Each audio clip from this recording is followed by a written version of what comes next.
So what makes a marriage institutional?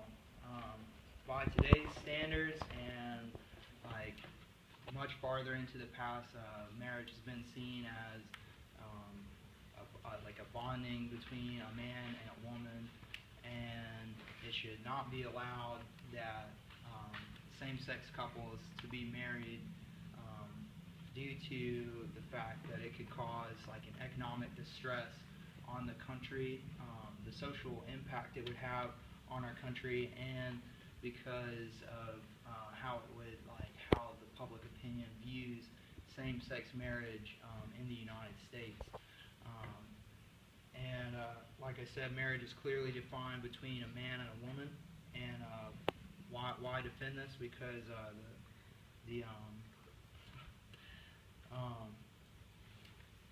many people disagree with the fact that same-sex couples should be allowed to like marry each other, and that it just goes against the principles that the United States was founded on.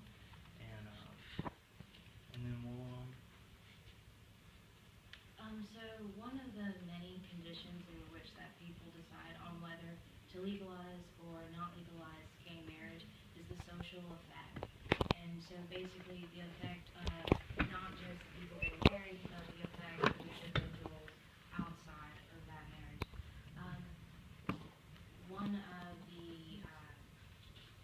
of the conditions that a lot of people tend to cite, according to Paul Edelberg, a professor of law in the women's study, is that marriage is actually an oppressive institution, and by legalizing gay marriage, you're actually degrading the culture of individualism that the LGBTQ culture has tried for so many years to sort of not idolize, but to promote that you can be an individual and that loving the person you love is fine. Well, by allowing gay marriage, we are in fact imposing our own social norms. And that is actually, that's kind of wrong, isn't it? And another study shows that actually most people who are gay or lesbian believe that the right to marry will not change the way heterosexuals view gay marriage. Another point is that some people believe that children will not be raised in a right way. A study in 2009 by the National Institute of Health, they did a study in the U.S. in which they surveyed teenage girls who lived in a family unit without a father figure. They saw that the majority of these teenage girls ended up having a teen pregnancy. And those children, as history shows, and as also statistics show, they end up going into foster care.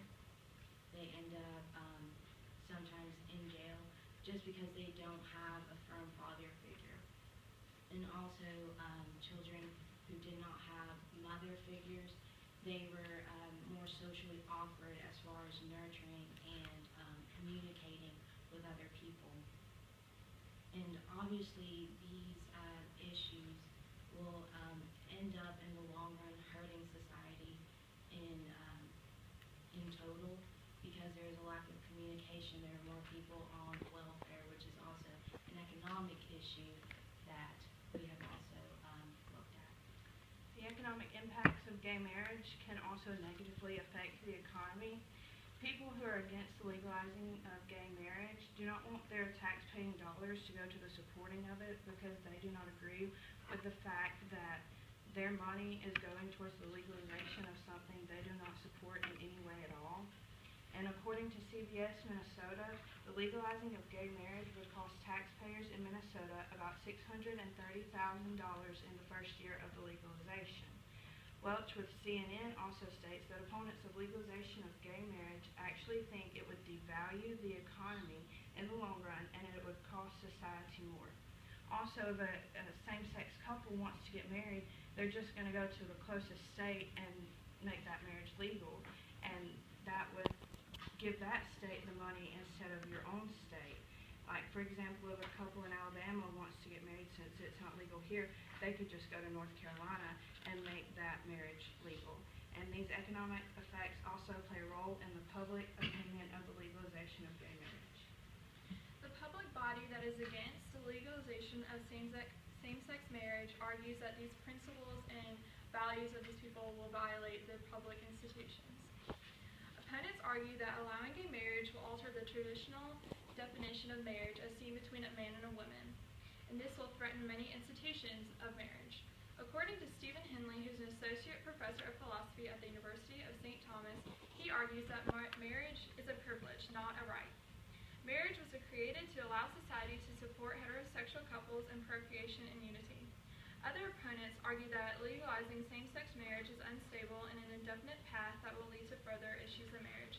According to Glenn Lavey, a senior counsel with the Alliance Defense Fund, argues that allowing same-sex couples to marry could lead to other non-traditional couples to stand for their right as well, including interspecies couples. Lavey also states that issues resulting from this topic of allowing same-sex marriages to be legalized is that people who are opposed to believe that their tax dollars should not be used to support something they do not believe in. And so with these effects, with the social and economic, these public opinions also reflect of what they have seen through the past as well. In conclusion, LGBTQ couples should not have the right to marry because of social effects, economic effects, and the public opinion. These three things should definitely be taken into account when determining if these marriages should be legal. These marriages can affect children and family life, as well as have a negative economic effect, and they can also cause the population to become outraged at the fact that these have been